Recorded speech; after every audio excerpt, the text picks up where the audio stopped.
അസ്സലാമു അലൈക്കും വറഹ്മത്തുള്ളാഹി തആല വബറകാതുഹു. സൗദക്കുള്ള മിഠായി കൊടുക്കലെല്ലാം കഴിഞ്ഞ് അതാ പുത്തൻ വീട് തറവാട്ടിലെ എല്ലാ അംഗങ്ങളും അവരുടെ തറവാട്ടിൽ തിരിച്ചെത്തി.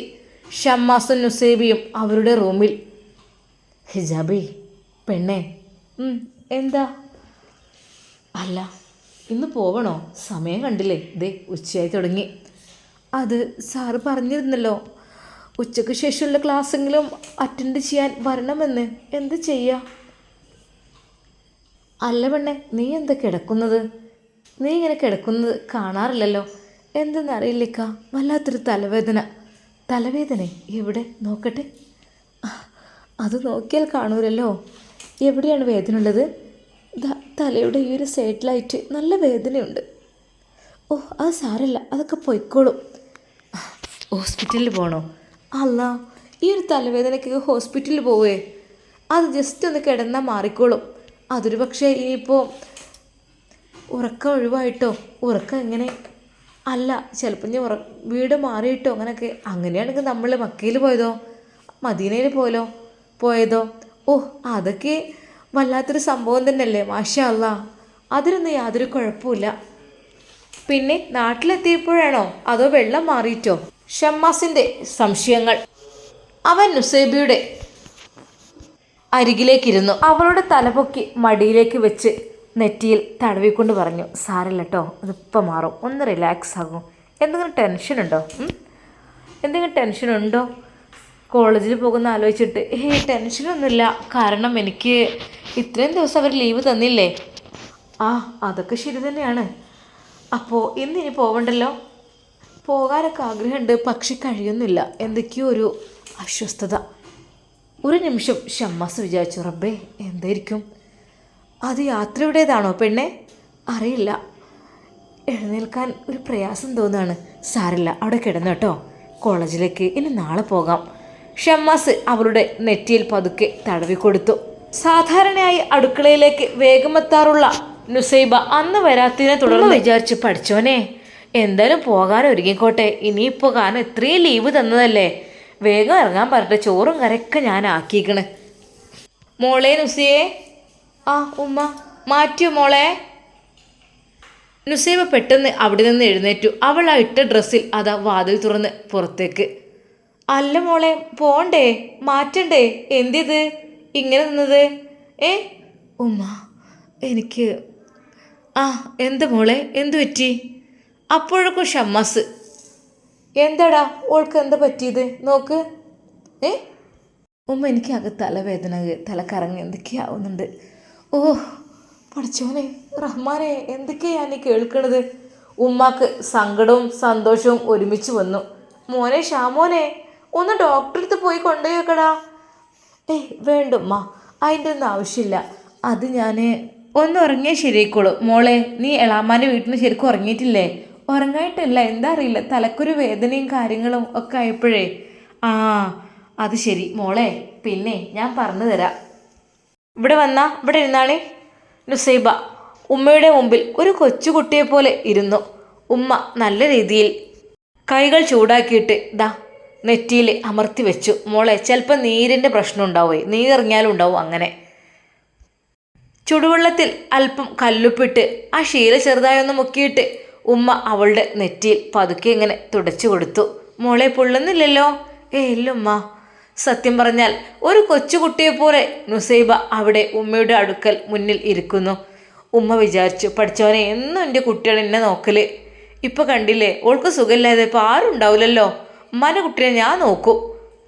ഉമ്മയുടെ മനസ്സിൽ പല രീതിയിലുള്ള ആലോചനകളും ഉണ്ടായിരുന്നു. പഠിച്ചവനെ എന്താവോ അറിയില്ല. അല്ലാ, എൻ്റെ പ്രാർത്ഥന എത്ര പെട്ടെന്ന് കേട്ടോ, അൽഹംദുലില്ലാ. അറിയില്ല കേട്ടോ പഠിച്ചവനെ, ഇത് പൈക്കണതിന് സമയം അറിയില്ല. എന്തായാലും പഠിച്ചോണ്ടല്ലോ, ഒക്കെ കാണുന്നവനും കേൾക്കുന്നവനും ഞാൻ അത്രക്കും കരഞ്ഞു പറഞ്ഞേക്കണ്. ഉമ്മയുടെ മനസ്സിൽ പല രീതിയിലുള്ള ചിന്താഗതികളും വന്നുകൊണ്ടിരിക്കുന്നു. നുസൈബയെ ഉമ്മ നല്ല രീതിയിൽ പരിപാലിക്കുന്നുമുണ്ട്. മോളെ, ഉമ്മാൻ്റെ കുട്ടി ഒന്ന് പോയി കിടന്നാളിഞ്ഞ്. ഇപ്പോൾ കണ്ടില്ലേ, ഞാൻ നേരെ കണ്ണിങ്ങോട്ട് പോയിക്കോട്ടെ ഇരിച്ചിട്ടേ കല്ലുപ്പിട്ട് കാണ്ടേ. ഇനി ഒന്ന് ആവി പിടിച്ച് നോക്കുകയാണ് ഉമ്മാൻ്റെ കുട്ടി. ഒന്ന് ആവി പിടിച്ച് നോക്കി. ഉമ്മ അവിടെയുള്ള ചെറിയ തൂക്കിൽ കുറച്ച് കല്ലുപ്പും തുളസിൻ്റെ ഇലയും ഇട്ടിട്ട് മോളെ വിളിച്ചു. മോളെ, ഈ പുതപ്പ് തലയിൽ കൂടെ ഇട്ടുകാണ്ടേ നല്ലോണം അങ്ങോട്ട് വായും മൂക്കൊക്കെ കൊണ്ട് തുറന്ന് പിടിച്ചിട്ട് നല്ല അങ്ങോട്ട് ആവി വലിച്ച് കയറ്റ്. അപ്പം നീരിൻ്റെ പ്രശ്നമൊക്കെ ആണെങ്കിൽ അതാണ് പൊയ്ക്കോളും. ഉമ്മ നുസൈബയെ പരിപാലിക്കുന്നത് കണ്ട ഷമ്മാസ് വരെ അത്ഭുതപ്പെട്ടു. പ്രഭേ, മക്കളെ വരെ ഇത്രമാത്രം നോക്കുകയല്ലോ. മരുമക്കളൊക്കെ എന്താ. ആയിക്കോട്ടെ, മാഷാ അല്ലാ. ഉമ്മ, ഞങ്ങൾ മക്കളിവിടെ പനി പിടിച്ചും അങ്ങനെ ഇങ്ങനെയൊക്കെ എടുക്കാറുണ്ടല്ലോ. എന്താണ് ഞങ്ങളെ നോക്കലില്ല നിങ്ങൾ പറയണത്? ഞാൻ നോക്കി വളർത്താതൊന്നും എൻ്റെ മക്കൾ വലുതായിട്ടില്ല. നിങ്ങളൊക്കെ വിചാരം ഉണ്ടാവും നിങ്ങളൊക്കെ തന്നെത്താൽ അങ്ങോട്ട് ഭൂമിയിൽ നിന്ന് പൊട്ടിമൊളിച്ച് വലുതായതാന്ന്. അങ്ങനല്ല കേട്ടോ. 10 മാസം ചുമന്ന കണക്ക് ഞാൻ അവിടെ പറയണില്ല. അത് പറയേണ്ട ആവശ്യമില്ല. അത് പിന്നെ ഉമ്മാരാകാൻ നിന്നാൽ നിർബന്ധമായിട്ടുള്ളത് തന്നെയാണ്. എന്നാലും എൻ്റെ മക്കളാരും വെറുതെ അങ്ങോട്ട് വലുതായിട്ടില്ല എന്നാണ് പറയണത്. നേരത്തിനെ തിന്നാനും കുടിക്കാനും തന്നിട്ടും കുളിപ്പിച്ചു മാറ്റി ഉറക്കി താരാട്ട് പാടി അങ്ങനെയൊക്കെ തന്നെയാണ് എന്ന്. ഉമ്മ അതൊക്കെ പിന്നെ ഞങ്ങൾക്ക് അറിയാലോ. പിന്നെ ഇപ്പം എന്താ ഉമ്മ അങ്ങനെയൊക്കെ പറയുന്നത്? അല്ല മോനെ, ഇനിയിപ്പോൾ നുസൈബാനെ നോക്കിയിട്ട് ആരും കൊടിയും പിടിച്ച് വരണ്ട എന്നാ പറഞ്ഞത്. അന്ന് ഫൈസൽ പോയിട്ടില്ലായിരുന്നു. പിറ്റേ ദിവസമാണ് പോകാൻ വിചാരിച്ചിരുന്നത്. ഒരു പക്ഷേ നുസൈബയുടെ കാര്യം എന്താണെന്ന് അറിയുമ്പോൾ ഒരു പക്ഷേ അത് ഫൈസലിനും വല്ലാത്തൊരു തിരിച്ചടിയായിരിക്കും എന്നുള്ളത് ഉറപ്പാണ്. പെട്ടെന്ന് ഫൈസൽ അങ്ങോട്ട് വരുന്നു. തലയിലൂടെ പുതപ്പിട്ട് മൂടി കിടക്കുന്ന അവളെയാണ് കണ്ടത്. അല്ല ഉമ്മ, ഇതെന്തു പറ്റി മോനെ? ഓൾക്കൊരു തലവേദനയും എല്ലാം കൂടി ഒരു ക്ഷീണം ഇതൊക്കെ ആയിട്ടേ അപ്പം ഞാൻ ഒന്ന് ഇട്ട് കൊടുത്തതാണ്. ഇനിയിപ്പോൾ കണ്ണി കണ്ട മരുന്നൊന്നും കുടിക്കണ്ടല്ലോ, ചിലപ്പോൾ നീരിൻ്റെ ആയിരിക്കും. ചെറിയൊരു തലകർക്കും ഉണ്ട് പറഞ്ഞു. അപ്പം ഇനി വേഗം ആവിടിച്ചോളൂ പോയി കിടന്നോട്ടെ. ഒരു നിമിഷം ഫൈസൽ ഞെട്ടിപ്പോയി.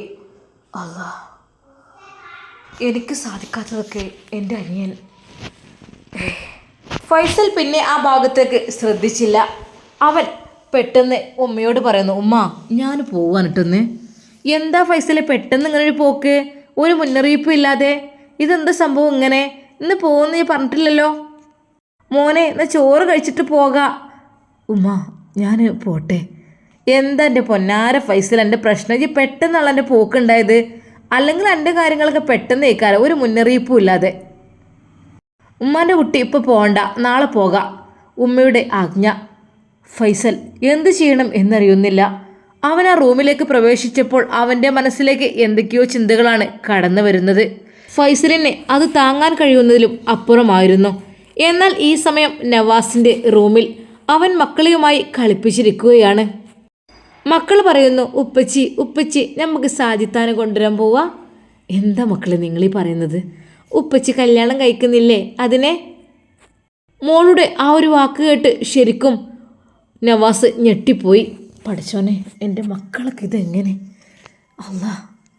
എന്നാൽ ഈ സമയം നവാസിൻ്റെ ചിന്ത മുഴുവൻ മറ്റേതായിരുന്നു. അന്ന് സത്താറ് പറഞ്ഞ വാക്കുകൾ. നിങ്ങൾ അവളെ വിവാഹം കഴിക്കുക, അങ്ങനെ വല്ല ഉദ്ദേശം ഉണ്ടെങ്കിലും പിന്നെ അവളെ ബാക്കി കാണില്ല കേട്ടോ. ആയുധൻ്റെ അതിന് ഓരോ നൂലാമാലകൾക്ക് നിൽക്കണ്ട. ഓക്കെ, ഞാൻ അവളെ എപ്പോഴും മനസ്സിലുറപ്പിച്ച് വെച്ചാണ്. പക്ഷെ അവളുടെ ഒരു സമ്മതത്തിന് വേണ്ടിയിട്ടാണ് ഇനിയും ഞാൻ കാത്തു നിൽക്കുന്നത്. ഒരു പക്ഷേ ഇന്നല്ലെങ്കിൽ നാളെ അവൾ സമ്മതിക്കുന്നത് എനിക്ക് നന്നായിട്ടറിയാം. അത് വീണ്ടും വീണ്ടും നവാസ് ഓർത്തുകൊണ്ടിരിക്കുകയാണ്. സൗദ മോളെ, നിന്നെ ഞാൻ വിട്ടുകൊടുക്കില്ലടി അവന് ഒരിക്കലും. ഉപ്പച്ചി എന്താ ആലോചിക്കുന്നത്? ഒന്നുമില്ല മക്കളെ. നവാസ് തൻ്റെ വിധി ആലോചിച്ച് ഒരുപാട് സങ്കടപ്പെട്ടു. 2 മക്കൾ, അതും പറക്കമുറ്റാത്ത 2 മക്കൾ എൻ്റെ ഭാര്യ തന്നെ വിട്ട് പോയിക്കുക. എൻ്റെ വിധിയൊക്കെ ആലോചിച്ചാൽ, എൻ്റെ സ്ഥിതിയൊക്കെ ആലോചിച്ചാൽ എൻ്റെ റബ്ബേ, എനിക്ക് ആലോചിക്കാൻ കൂടി കഴിയുന്നില്ല. മോളൂസ് താഴേക്ക് ഇറങ്ങി ചെന്നപ്പോൾ കണ്ടത് നുസൈബ തലയും താഴ്ത്തി ഇരിക്കുന്നതാണ്. ഉമ്മമ്മ, ആമ്മക്ക് എന്ത് പറ്റിയത്? കുഞ്ഞമ്മക്ക് എന്ത് പറ്റിയത്? അതെ, കുഞ്ഞമ്മക്ക് തലവേദനയായിട്ടേ ഉമ്മമ്മ അവിടെ കെടുത്തിരിക്കുകയാണ്. അപ്പോൾ ആവിയൊക്കെ പിടിച്ച് റെഡിയാകുമ്പോൾ കുഞ്ഞമ്മക്ക് അസുഖമൊക്കെ മാറുമല്ലോ. അപ്പോൾ നല്ല മക്കളായിട്ട് കുഞ്ഞമ്മാനെ നോക്കണട്ടോ നിങ്ങൾ. ഞാൻ നോക്കൂ. എങ്ങനെ, കണ്ണുകൊണ്ടാണോ? അല്ല, ഞാൻ ഒഴിഞ്ഞു കൊടുക്കും. മോളുടെ ആ ഒരു സ്നേഹം ഉള്ള ആ ഒരു വാക്ക് കേട്ട് ശരിക്കും നുസൈബക്കും സന്തോഷമായി. അവൾ അവളുടെ തലയിൽ നിന്ന് പുതപ്പ് മാറ്റി. കുഞ്ഞാമ്മ നല്ലോണം വേർത്തിട്ടുണ്ടല്ലോ. കുഞ്ഞാമ്മക്ക് തലവേദനയായിട്ടേ ഞാൻ ആവി പിടിക്കാൻ പറഞ്ഞതാണ്. കുഞ്ഞമ്മ എങ്ങനെയുണ്ട്? സുഖമുണ്ടോ? അൽഹംദുലില്ലാ, കുറേ ആശ്വാസമുണ്ട് മോളെ. കുഞ്ഞമ്മ, ഞാൻ ഒരു കാര്യം ചോദിക്കട്ടെ? നമ്മളെ വീട്ടിലേക്ക് എന്നാ മണവാട്ടിനെ കൊണ്ടുവരിക? മോളെ നമുക്ക് വൈകാതെ കൊണ്ടുവരണം കേട്ടോ. നിങ്ങൾ ഉപ്പച്ചിനോട് പറയോ പെട്ടെന്ന് കൊണ്ടുവരാൻ വേണ്ടിയിട്ട്? ആഹാ, മക്കൾക്ക് കൊതിയായോ? ഇൻഷാ അല്ലാ നമുക്ക് കിട്ടാനുള്ളതാണെങ്കിൽ നമുക്ക് കിട്ടും കേട്ടോ. ഒന്നും കൂടി അവരോട് ചോദിച്ചു നോക്കാം. മോളെ നുസിയെ, ഉമ്മ വിളിക്കുന്നു. മോൾക്ക് ഇന്ന് കോളേജിൽ പോകാൻ കഴിയുമോ? ഉമ്മ എനിക്ക് ഇന്ന് പോകണ്ട കേട്ടോ. മാഷിനോട് വിളിച്ച് പറഞ്ഞാളേ ഇന്ന് നാളെ രാവിലെ ഷാമോന് കൊണ്ടുവന്നാക്കി തരും കേട്ടോ. ഉമ്മയുടെ മനസ്സിൽ പല പല ചിന്തകളാണ് വന്നുകൊണ്ടിരിക്കുന്നത്. റബ്ബേ പഠിച്ചോനെ, എന്തൊക്കെ തന്നെയാലും ഒന്ന് അറിഞ്ഞാൽ മതിയായിരുന്നു റബ്ബേ. ഓലെ കല്യാണം കഴിഞ്ഞു എന്ന് അപ്പം തുടങ്ങിയ പ്രാർത്ഥനയാണ് പഠിച്ചോനെ പെട്ടെന്ന് ഒരു കുഞ്ഞിക്കാലുണ്ടാണെന്നുള്ളത്. അള്ളാഹുവേ, എൻ്റെ കുട്ടികളെ ആഗ്രഹം നീ ഒന്ന് സാധിപ്പിച്ച് കൊടുക്ക് റഹ്മാനെ. ഏതൊക്കെയാവോ. ഷാമോനെ, ഷാമോൻ. എന്തോമ്മ? പിന്നെ ഓളം കൊണ്ട് അകത്തേക്ക് കൊണ്ടേക്കോ. ഒന്ന് പിടിച്ചേട്ടോ, പിടിക്കാതെ വിടല്ലേ. നുസീബയുടെ കൈയെ അതാ ഷമ്മാസ് പിടിച്ച് റൂമിലേക്ക് കൊണ്ടുപോകുന്നു. ദദം മണവാട്ടിയെ കൊണ്ടുപോകുന്ന പോലെയാണല്ലോ. അത് ഉമ്മ പറഞ്ഞിട്ടല്ലേ, എനിക്ക് കുഴപ്പമില്ല, ഞാൻ നടക്കുമായിരുന്നല്ലോ. പക്ഷെ ഉമ്മക്ക് ഭയങ്കര ഇത്. എന്ത് പറ്റി വേണേ? ഷമ്മാസും ഹിജാബിയും റൂമിൽ തനിച്ച്. എന്താ പറ്റിയത്? എന്തെങ്കിലും വേണ്ടത് കഴിച്ചോ? അതൊന്നും കഴിച്ചതായിട്ട് ഓർമ്മയില്ല. ചിലപ്പോൾ കുറച്ച് മതിയാവും ഓരോ പ്രശ്നങ്ങൾ ഉണ്ടാകാൻ വേണ്ടിയിട്ട്. അതെന്തോ അറിയില്ല, അതിപ്പോൾ കുറച്ച് കുറവുണ്ട് ഉമ്മ. എന്നാൽ നമുക്ക് കോളേജിലേക്ക് പോയാലോ?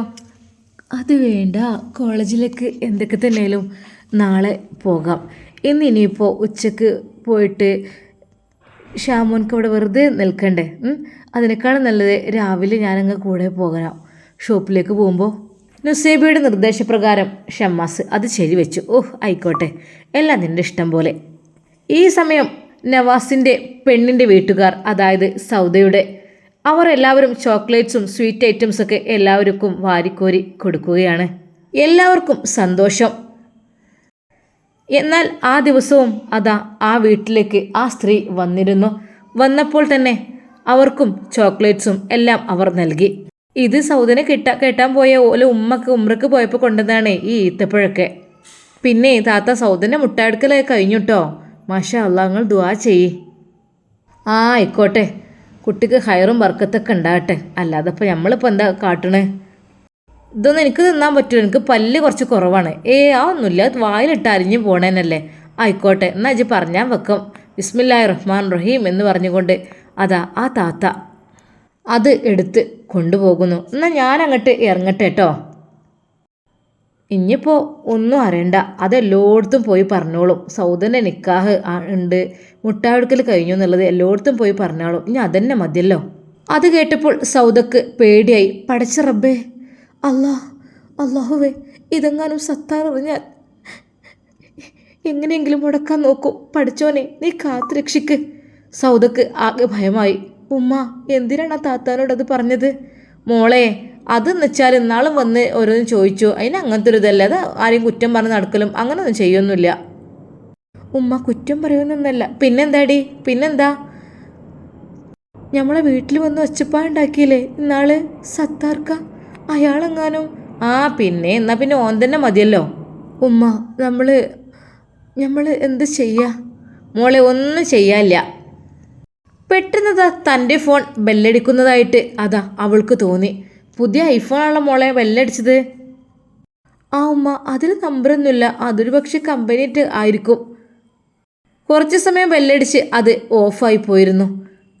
അറിയാത്ത ആ ഒരു നമ്പർ കണ്ടപ്പോൾ അവൾ ഒരു നിമിഷം ഞെട്ടിപ്പോയി. റബ്ബേ, ആരായിരിക്കും? പേടിയാണ്. പക്ഷേ ഈ നമ്പർ എൻ്റെ നമ്പർ എങ്ങനെ കിട്ടി? ഇത് ഉമ്മാൻ്റെതാണല്ലോ. സാധാരണ വീട്ടിലെല്ലാവരും കൂടി ഉപയോഗിക്കുന്ന ഫോണാണ് അത്. റബ്ബേ. സൗദയുടെ മനസ്സിൽ പല പല ചിന്തകൾ ഇങ്ങനെ വന്നുകൊണ്ടിരുന്നു. റബ്ബേ, ആ സത്താറെങ്ങാനും എൻ്റെ കല്യാണം ഇങ്ങനെ മുടക്കിയാൽ റബ്ബേ, എനിക്ക് എന്തായിരിക്കും പിന്നെ ഗതി? എങ്ങനെയോ കേട്ടറിഞ്ഞ് വരുന്നുണ്ട്. ഇനിയിപ്പോൾ ഇവിടെയൊക്കെ ചുറ്റിപ്പറ്റി ഉണ്ടാകും. സമാധാനമല്ലാത്ത ജീവിതം വേണമെന്നുണ്ടെങ്കിൽ അയാളില്ലാത്ത സ്ഥലം നോക്കി താമസിക്കാന്നാണ്. പക്ഷേ എല്ലായിടത്തും എത്തും. സൗദയുടെ മനസ്സിൽ പേടി വന്നു. ഇതുവരെ വളരെയധികം സന്തോഷമായിരുന്നു. റബ്ബേ, ഇനി എന്തെങ്കിലുമൊക്കെ ഉണ്ടാവുമോ? അതിനു മുമ്പായിട്ട് മോള് പേടിക്കണ്ട കേട്ടാ. നമുക്ക് ഒരു പേടിയും പേടിക്കേണ്ട ആവശ്യമില്ല. ഞാൻ ഇറങ്ങി വർത്താനം പറഞ്ഞുകൊണ്ട്. ഉമ്മ, അതിനൊക്കെ ഒരു പരിമിതികളില്ലേ നമ്മൾ സ്ത്രീകൾ? മോളെ നമ്മളെ കൂടെ പഠിച്ചുകൊണ്ടാവും. അപ്പോഴും ആ ഉമ്മ അവളെ ആശ്വസിപ്പിച്ചു. സത്താർ നവാസിൻ്റെ കൂടെയുള്ള ജീവിതം അറിഞ്ഞു കഴിഞ്ഞാൽ അല്ലെങ്കിൽ